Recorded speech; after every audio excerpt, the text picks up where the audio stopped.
சொக்கநாதன் பெற்றெடுத்த பிள்ளையாராம்.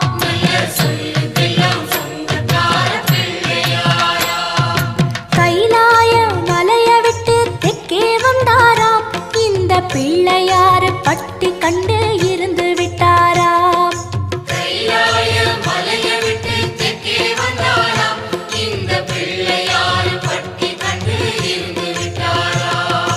கணபதியார் வந்தாரம்மா, நம்ம உறவாக நின்னாரம்மா. கணபதியார் வந்தாரம்மா, நம்ம உறவாக நின்னாரம்மா. சொக்க